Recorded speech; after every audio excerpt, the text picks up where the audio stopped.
Un autre manqué, Beta. Et bienvenue dans les pronos du vendredi sur les matchs notamment de Ligue 1, de Liga, de Serie A et de Bundesliga.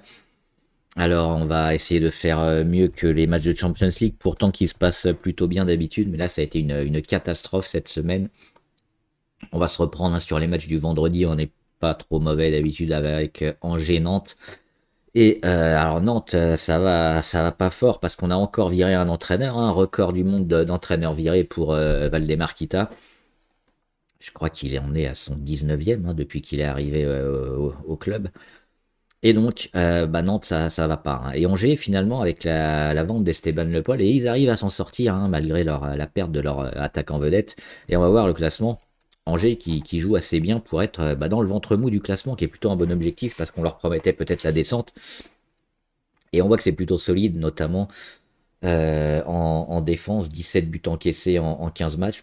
Pour une équipe relativement moyenne comme Angers, c'est plutôt correct. Alors oui, il y a peu de buts marqués, hein, 13 buts marqués seulement, mais ça reste une équipe qui a mis quand même la zone de relégation assez loin, contrairement, on les voit à 19 points.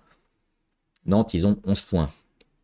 Ils ont encaissé 24 buts, donc 7 buts de plus, ils ont marqué le même nombre de buts. Le problème, c'est la défense, hein, c'est une passoire, le FC Nantes, et on va le voir notamment sur les derniers matchs, avec 2 buts encaissés contre Lens, 3 buts encaissés contre Lyon, un but à la maison contre Lorient, 2 buts contre Metz, un but contre Le Havre, 5 buts contre Monaco. Quand est-ce qu'ils encaissent pas de but, Nantes? Ici, contre Brest, 0-0. Donc c'est quand même des résultats vraiment plus que moyens. Et Nantes, comme d'habitude, joue le maintien, mais ce changement d'entraîneur ne nous dit rien qui va être sur ce match-là. Face à Angers, Angers qui vient de battre Nice. Alors vous allez me dire, tout le monde bat Nice, c'est pas un exploit.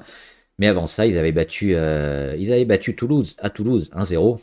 Alors pas besoin de marquer 50 buts, hein, on sait que l'attaque est pas très forte, mais même contre Lens, hein, ils ont perdu que 2-1. Donc on va jouer évidemment Angers à domicile. On le voit à l'extérieur, Nantes, ils ont quand même eu un succès, 3 nuls, 3 défaites.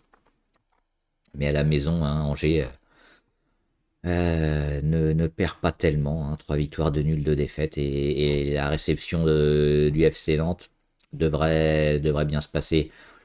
Ensuite, Real Sociedad, Girona.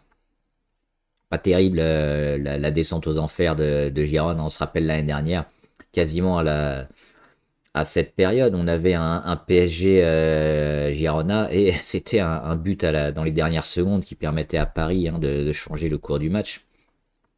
C'était la Ligue des Champions et depuis, Girona a complètement explosé. On va regarder le classement du championnat. Ils sont 18e, ils sont en position de relégable, Girona. Face à elle, la Real Sociedad. Alors le petit souci, vous allez me dire, c'est mais oui, Oyarzabal, il est blessé pour la Real Sociedad. Oui, il est blessé. Mais de l'autre côté, il y a aussi pléthore de blessés. 1, 2, 3, 4, 5, 6, 7 blessés, hein, parmi l'équipe de Gironne. Là aussi, en déplacement, ça va être très compliqué. C'est une équipe qui a jamais gagné, hein, en déplacement. Elle a accroché 3 petits matchs nuls, 4 défaites. Elle a marqué que 5 buts. Donc ça nous semble quand même plus que compliqué pour cette équipe. Donc on jouera également la Real Sociedad à domicile. On va donc combiner ces deux matchs et en faire un pari à 10 unités.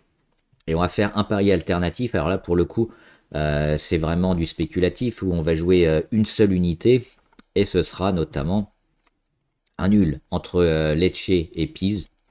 On le voit, c'est des équipes de bas de classement. Souvent, ça partage les points. Wapis, c'est le roi du match nul, hein. 14 matchs, 7 matchs nuls. Une victoire, 6 défaites. 10 buts marqués, 19 encaissés. On va jouer certainement le point, hein. C'est important pour ces équipes de bas de tableau de prendre un point. Et Lecce, ils sont juste devant. 3 victoires, 4 nuls, 7 défaites. Mais c'est aussi le même ratio, hein, 10 buts marqués, 19 encaissés. Donc un nul est largement probable dans cette rencontre. Et on a également Union Berlin-Leipzig. Et pour le coup, alors Leipzig, très bien classé, deuxième du championnat, face à l'Union Berlin qui est 12e, mais c'est l'Union Berlin qui reçoit déjà, avec un bilan moyen, on va dire, 2 victoires, 3 nuls de défaite, 10 buts marqués, 10 encaissés. Leipzig, 3 victoires, 2 nuls de défaite en déplacement, c'est le même ratio, 10 buts marqués, 10 encaissés, mais la Leipzig, alors ils sont en meilleure forme, mais ce que je voulais voir, c'était les blessures. Il y a 2 blessés hein, chez cette équipe de Berlin, avec Skoff et Mankraf. Et par contre, alors sur Leipzig, là, c'est exceptionnel. Bichiabou blessé. On a aussi Arnoussa, Bakou, je les connais pas tous, mais bon, Timo Werner, hein, on le connaît évidemment. Campbell est blessé, Henrich et Ouedraogo. Hein. Ça fait 1, 2, 3, 4, 5, 6, 7, 8, 9 joueurs. Hein, quasiment une équipe qui est sur le flanc sur Leipzig.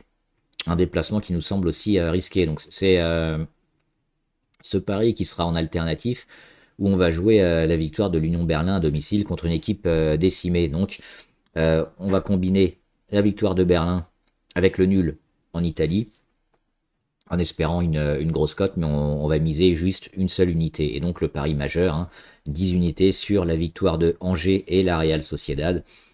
Pour ce match du vendredi, voilà, donnez-moi vos pronos, vos avis, vos bases, et bonne chance et bon prono.